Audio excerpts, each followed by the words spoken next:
Hey, what's going on, guys? It's your boy, Nerd Mode On, and I'll be doing a gameplay commentary over some Battlefield 4. In this particular installation, I'll be using the Little Bird, and I will be using the explosive rounds as my ammunition type.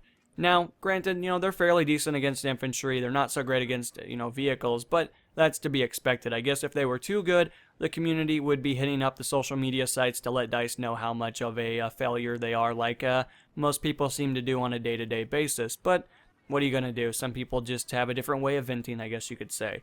So when it comes down to it, guys, I don't want to spend too much time talking about my flying ability because it's decent, I guess, when it comes to PC. I'm not nearly as good as console, but that's just kind of how this stuff works out. Now, of course, I want to talk about the squad mate that you guys are going to see throughout the video inside of my vehicle. And this guy was a phenomenal player. I wish everybody was like this guy because Battlefield would be such a better game if that was the truth of the realization of it. Don't get me wrong.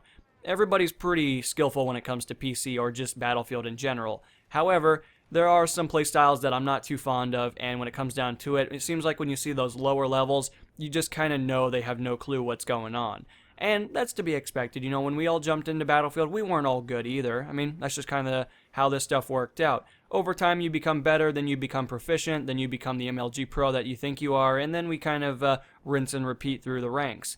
But with that in mind, of course, this guy was like level 12, and I don't think I've ever seen a level 12 understand the fundamentals of Battlefield. Like, I don't mean to be rude to anybody out there that's, kind of low level, but they've been playing for quite some time. But this guy was phenomenal. He, one, had a repair torch, and he just sat in my vehicle the whole game. Didn't really say a whole lot, was pretty satisfied with how things were working out, and just kind of repaired me. And I was grateful for that.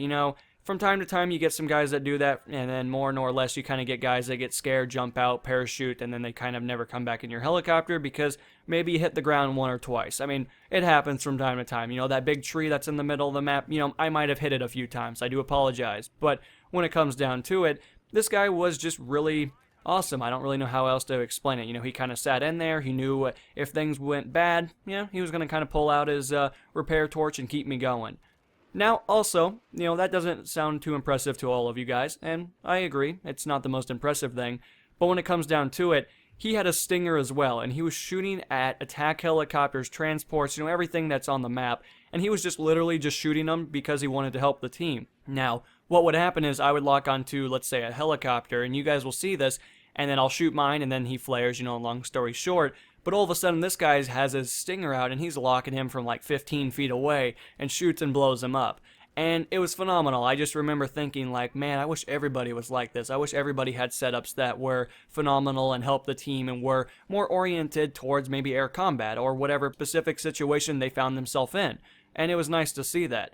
Now, of course, at one point you guys will probably see me go into third person, and he's going to literally shoot a javelin from the sound of it, and it hits a tank. Now, it didn't quite blow it up. It did a good amount of damage, and needless to say the least, he kind of finishes off the kill when I go in for the kill. But, needless to say the least, it was just an amazing experience, and I'd never seen a level 12 do something like this. I mean, you could either tell he had been playing a lot of Battlefield 3 and he just now got the money to get Battlefield 4, or he's been watching a lot of YouTube and he knows what the community wants. And I wish more people were like this. I wish more people had an idea going into the game like, hey, I'm level 1, I should maybe get some experience, I should try to learn a few things, so, maybe everybody in my squad will kind of enjoy me.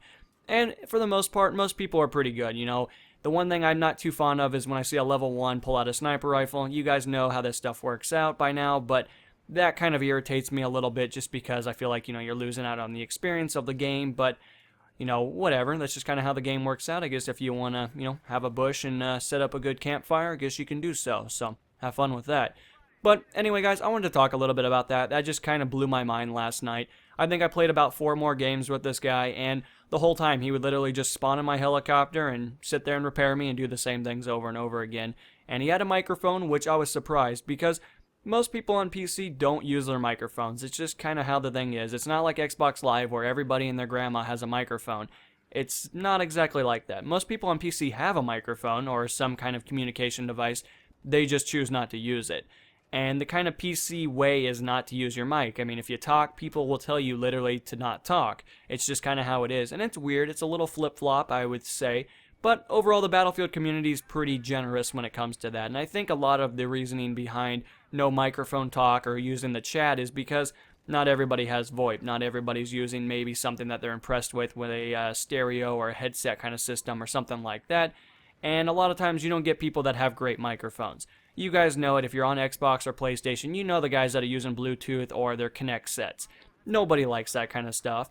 Now, of course, on PC, not everybody has a microphone worth your time. Not everybody has a microphone that is top of the line when it comes down to it. And I think that's kind of the main reason behind it. But overall, guys, I hope you enjoyed the episode, and I'm going to talk to you guys a little bit later, so you guys have a good one. Peace.